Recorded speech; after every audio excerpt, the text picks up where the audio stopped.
আমি জনকল্যাণ সমিতি অর্থাৎ কিস্তির অফিস থেকে আসছি। ও আপনি কিস্তির অফিস থেকে আসছেন? স্যার হয়েছে কি, এই কিস্তিটা যদি না দেন আমাদের তো থাল নিয়ে রাস্তায় নামতে হবে স্যার। না উনি তো বাসা নেই, ঘরে চলেন। যা বলবেন আমি তাই শুনবো। তারপরে স্যার আপনি আমার স্বামীর লোনটা দেন। সে ব্যবসা বাণিজ্য করলে তারপরে আসেন আমার সংসার চলবো। সবই করবো, দেখো এই লোন দেব কিছু করব এটাই তো নিয়ম, তাই না? এতে লজ্জার কিছু নেই, কারণ এখন আপনার সবকিছু আমার, আর আমি দলিলে সাইন করে দিলে ব্যাংকের টাকাটা হবে আপনার, তাই না? ঠিক আছে, কাছে আসুন, আগেই ঠিক বললে হয় না কি? আসুন। হ্যাঁ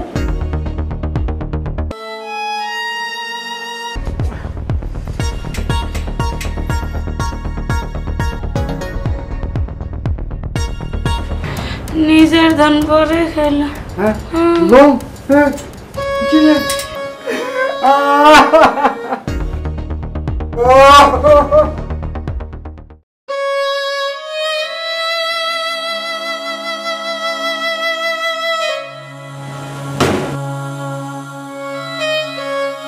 শোনো, তোমার কিছু কথা বলি আমি।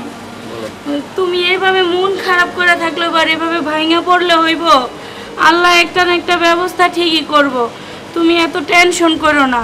তোমার ব্যবসা বাণিজ্য নাই দেখে কি হয়েছে, দেখবা আল্লাহ একটা ব্যবস্থা ঠিকই করব। তুমি যদি টেনশন করে অসুস্থ হয়ে পড়ো তাহলে তোমার কিছু হয়ে গেলে আমারই কে দেখবো? কে দেখবি?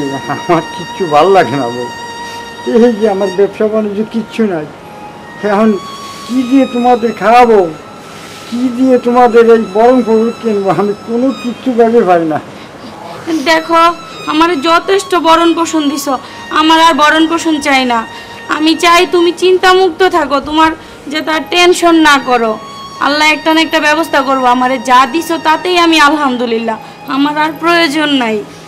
তাহলে বউ তুমি থাকো, আমি একটু কিস্তির অফিসে যাব। কিস্তির অফিসে যাব, ওখানে দেখি কোনো ব্যবস্থা করতে যদি পারি তাহলে আগের ব্যবসাটা আবার শুরু করবো। আচ্ছা ঠিক আছে, সমস্যা নাই। যাও, যদি একটা কিস্তি তুলতে পারো, যদি ব্যবসাটা আগের মতো দাঁড়া করাইতে পারো, তাইলে কিস্তি একভাবে না একভাবে চালান যাইবই। তাও তো দুগা ডাইল ভাত খেয়ে বাঁচন যাইব। হ্যাঁ তুমি ঠিকই কইছো বউ, আসিস। হ্যাঁ আচ্ছা ঠিক আছে, সাবধানে যাইও। আচ্ছা।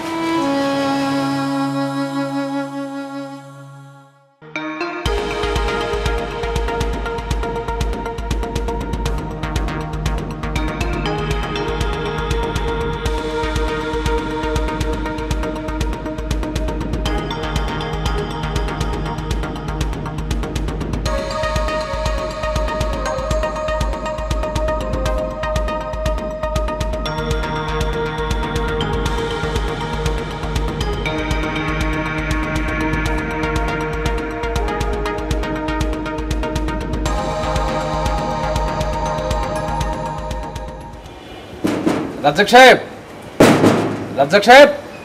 কে? রাজ্জাক সাহেব আছেন ভিতরে? উনি তো বাসায় নাই। কে আপনি? কে? আমি জনকল্যাণ সমিতি অর্থাৎ কিস্তির অফিস থেকে আসছি। ও আপনি কিস্তির অফিস থেকে আসছেন? আচ্ছা ঠিক আছে, বসেন। আচ্ছা আচ্ছা, উনি কখন কোথায় গেছে বাসা থেকে? উনি তো একটু বাহিরে গেছে, এই কিছুক্ষণ আগেই গেছে। ও রাজ্জাক সাহেব তো কালকা আমাদের অফিসে গিয়েছিল কিস্তি নেওয়ার জন্য, সেই জন্য বলছিলাম যে ওনার বাসার ঠিকানা লিখে রাখছিলাম। ও আচ্ছা, উনি কালকে আপনাদের কাছে গেছিল, আমার কাছে বলছে। এখন আমার কথা হলো স্যার, আপনারা কিস্তি কিভাবে দেন? দেখেন, কিস্তি দেওয়ার তো অনেক অপশন আছে, মানে এখন গ্রাহকের উপর ডিপেন্ড করে গ্রাহক কিভাবে কিস্তিটা নিতে চায়, তাদের সুবিধা অসুবিধা বুঝতে হবে না। যেমন অনেক গ্রাহক আছে গরিব অসহায়, তাকে আমরা যেভাবে টাকা দেবো সে যদি প্রতি মাসে পরিশোধ করতে চায় পারবে, বা বাৎসরিক মানে প্রতি বছর যেটা শোধ করবে সেটা পারে। বিষয়টা হচ্ছে যে টাকা নিয়ে সে কি করবে, মানে কি বিজনেসটা করবে, মুরগি ফার্ম করতে পারে, বা কোনো দোকান দিতে পারে, অন্য কোনো ব্যবসা করতে পারে, কি করবে সেটার উপর ভিত্তি করে লাভের অংশটা কত দাঁড়াবে, আরও অন্যান্য অপশন আছে। আসলে মেন কথা হচ্ছে যে গ্রাহক যেভাবে নিতে চায় আমরা সেইভাবে তাকে কিস্তি দিয়ে থাকি, এই আর কি। ও স্যার, হয়েছে কি, আমার হাজবেন্ড তো ব্যবসা করে, সেই জন্য আমাদের টাকাটা একটু লাগতো। আপনি যদি বলেন মাসে দিবেন তো মাসে, আর যদি বলেন যে সপ্তাহে দিবেন তাহলে সপ্তাহে, সমস্যা হবে না, আমার হাজবেন্ড কিস্তি চালাই নেবে। স্যার দয়া করে এই কিস্তিটা দেন, আমাদের অনেক অসুবিধার মধ্যে আছি আমরা। আপনি যদি এই কিস্তিটা না দেন তাহলে আমাদের সংসার চলবে না, ব্যবসা বাণিজ্য নাই। আচ্ছা থাক থাক, এত বিনয়ী হতে হবে না। স্যার হয়েছে কি, এই কিস্তিটা যদি না দেন আমাদের তো থাল নিয়ে রাস্তায় নামতে হবে স্যার। আপনার হাতে ধরি স্যার, এই কিস্তিটা আমাদের দেন স্যার, অনেক উপকার হইব স্যার। ঠিক আছে দেন ঠিক প্লিজ আছে স্যার। আরে থামুন না, ঠিক আছে ঠিক আছে, কিস্তি দেওয়ার জন্যই তো আসছি আমরা, পর্যবেক্ষণ করতে আসছি যে বাড়িটা কেমন, কি করবে, কে কে আছে। তা দেখে তো মনে হচ্ছে যে শুধু কিস্তি না, চাইলে আরো অনেক কিছু দেওয়া যায়। দেখুন আমরা যখন কিস্তি দেই তখন পরিবারের সদস্য বুঝিয়ে দেই যে একজন না চালাতে পারলে আরেকজন চালিয়ে নিতে পারবে কিনা। সমস্যা নাই স্যার, আমার হাজবেন্ড না চালাইতে পারলে আমি চালাই নিব কিস্তি। তাও স্যার আপনি কিস্তিটা দেন আমারে। সত্যি পারবেন তো চালাতে? হ্যাঁ স্যার আমি পারবো স্যার, আপনি একটু বিশ্বাস করে ভরসা করে কিস্তিটা দিতে পারেন। না না ঠিক আছে, আপনার কথা শুনে তো বিশ্বাস ভরসা আমার দুটোই হচ্ছে। আচ্ছা দেখুন, পুরো বাসাটা তো ফাঁকা, আশেপাশে লোকজন দেখছে, আপনি টেকনিক্যালি একটু দূরে থাকুন, আমি তো ব্যবস্থা করব বলছি। আচ্ছা ঠিক আছে স্যার, আপনি আপনার নাম্বারটা আমাকে দিয়ে যান, তাহলে বেশি উপকার হবে আর কি। আচ্ছা আচ্ছা, নাম্বারটাকে আমি লিখে দেবো না, আপনার মোবাইলে নেবেন? স্যার মোবাইল তো আমার হাজবেন্ড নিয়ে গেছে, আচ্ছা, আচ্ছা, আপনি যদি নাম্বারটা লিখে দিতেন তাহলে স্যার খুব ভালো হতো, একটু বোঝার চেষ্টা করেন। নাম্বারটা আমি আপনার হাতেই লিখে দিচ্ছি যাতে। আচ্ছা ঠিক আছে স্যার দেন। হ্যাঁ।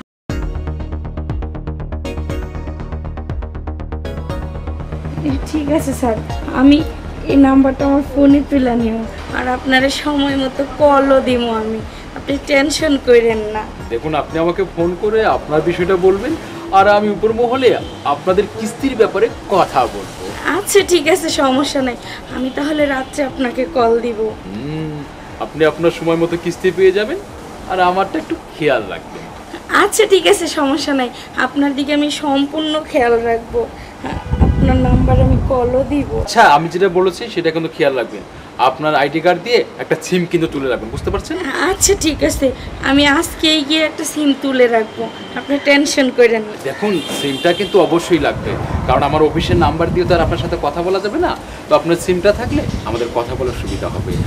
ঠিক আছে সমস্যা নেই, আমি আজকেই সিমটা তুলে রাখবো। আচ্ছা ঠিক আছে, আমি যেভাবে বললাম আপনি সেভাবে ব্যবস্থা করে রাখবেন, আর বাকি সব কাগজপত্র আমি ঠিকঠাক করে কিস্তি তুলে দেবো। আচ্ছা ঠিক আছে, আপনার সমস্যা নাই, আমি সব ব্যবস্থা করে রাখবো। আচ্ছা তাহলে আমি আসি, হ্যাঁ? আচ্ছা ঠিক আছে। মনে থাকে জানো।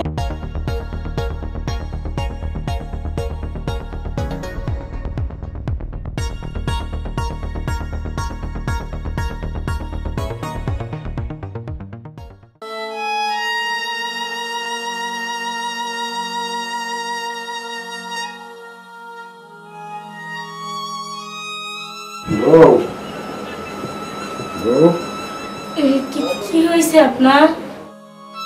কি আর হবে, টাকা পয়সা কোথাও জোগাড় করতে পারলাম না। এই যে শোনেন, আপনার টেনশন করার কোনো কারণ নাই, ওই যে কিস্তি স্যার আছে না, সে তো ছিল, আপনি তো বাসায় ছিলেন না, সে বইলা গেছে আগামী সপ্তাহে আমাদের লোন দিবে, আগামী সপ্তাহে লোন পাস করার পরে টাকা পয়সা আমাদের দিয়ে যাবে। তাই বলছে? হ্যাঁ। তাহলে টেনশন মুক্ত হলাম। এই শুনেন, আপনার আর টেনশনের দরকার নাই, যান আপনি হাত মুখ দিয়ে আসেন, আমি আপনার খাবার রেডি করতেছি। আচ্ছা তাহলে তুমি খাবার রেডি করো, আমি হাত মুখ দিয়ে আসি। ঠিক আছে। আমার খুব খিদা পেয়েছে।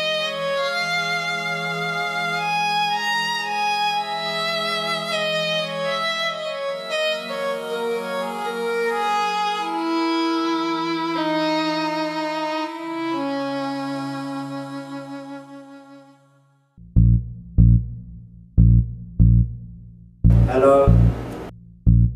আরে আমি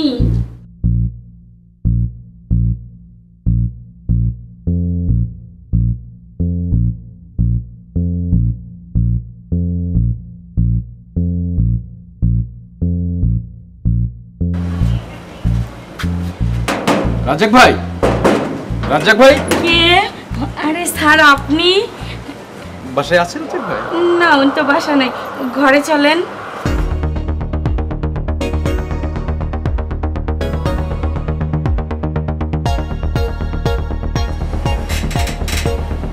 স্যার আপনি ছাড়া তো আমার আর কেউ নাই স্যার, স্যার আপনি যেমনি হোক যেইভাবে হোক আমার লোনটা একটু দেন স্যার, নাহলে যে আমি ঢাক মরে যাবো একবারে। হ্যাঁ এইভাবে বলতে নেই, আপনার তো লোন দরকার, মানে একটু কিস্তির মাধ্যমে টাকা নিয়ে আবার পুনরায় ব্যবসাটা চালু করবেন, এই তো।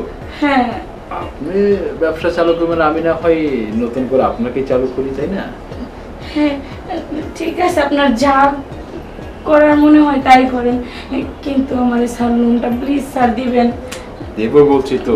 ঠিক আছে। দেখেন, লোনটা তুলতে হলে অনেকগুলো কাগজপত্র সই করতে হয়, দেখতে হয় কোন কাগজে কি আছে, কোথায় কি লেখা থাকে, তাই না? সব দেখে ঠিকঠাক করে আমি সাইন করে দিলেই মনে করেন আপনার লোনটা পেয়ে যাবেন, না কি বললাম? ঠিক আছে, সমস্যা নাই, আপনি যা বলবেন আমি তাই শুনবো। তারপরে স্যার আপনি আমার স্বামীর লোনটা দেন, দেবো। সে ব্যবসা বাণিজ্য করলে তারপরে আসেন আমার সংসার চলবো।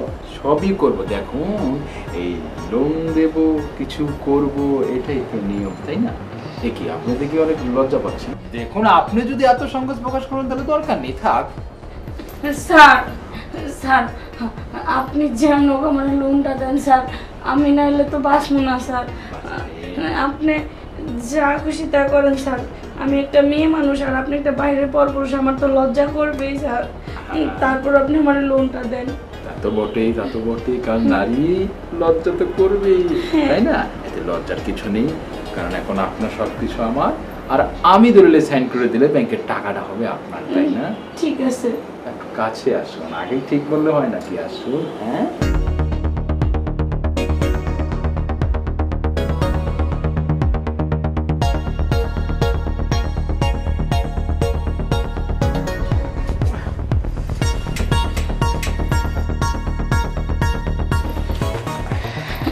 স্যার স্যার বলছিলাম কি লোনটা কিন্তু দিয়েন স্যার, আপনি না দিলে তার উপায় নাই, আপনি যা চাইছেন আমি কিন্তু তা দিছি। ঠিক আছে ঠিক আছে, এবার হাতটা ছাড়ুন, অবশ্যই লোন দেব। দেখুন না, আপনাকে সাইন করেছি, এখন ব্যাংকে গিয়ে কাগজে সাইন করব, তারপর আপনার টাকাটা উঠিয়ে নিয়ে আসবেন, ঠিক আছে না? ঠিক আছে স্যার। আচ্ছা, আর এটা যেন খেয়াল থাকে। হ্যাঁ ঠিক আছে। আমি আসি তাহলে, আসি। ঠিক আছে।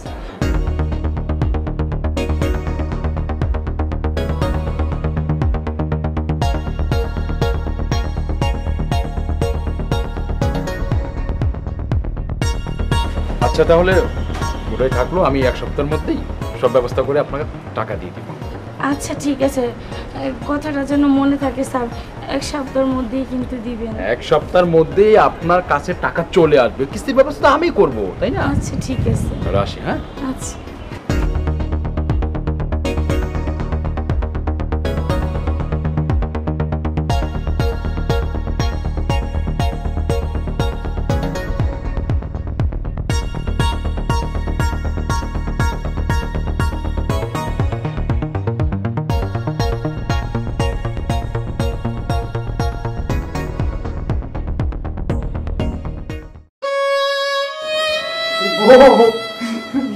আরে আরে কি হইছে? আমাকে সর্বনাশ হয়ে গেছে। আরে কি হইছে? আপনি এভাবে কান্নাকাটি করতেছেন কি? আমার খুইলা কোন? কান্নাকাটি করতেছি, ওই যে কিস্তির মেয়েটা না, ওই কিস্তির চার যে টাকা পয়সা সব উঠে নিয়ে চলে বলান দিছে, তার আর কোনো খবর নাই। উঠে নিয়ে পলাইছে মানে সে টাকা পয়সা তুললো কেমনে? তুমি কি তারে কি সিম দিছো? সিম উঠে দিছো? হ্যাঁ, তাহলে তো আমি সিম উঠাই দিছি আমার সাথে কথা কওয়ার জন্য। ওই জন্য তো যেসব টাকা পয়সা উঠে এনেছে বলান, আর তার কোনো খবর নাই, পলায়। হ্যাঁ, এটা কি করলা তুমি? হায় হায়, কি সর্বনাশ হলো! নিজের ধন পরে খেলা। বউ, কি রে? আমার বউ, আমার বউ কি রে? বউ আমার কি হলো রে? ওরে আল্লাহ রে, কি কিস্তি যে আমরা উঠেতে গেলাম রে বউ, তুমি আমার দিয়ে করে গেলাম।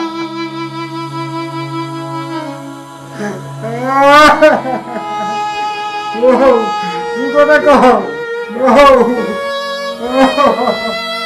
আল্লাহ রে, আল্লাহ রে, আমার বউ কি হলো রে?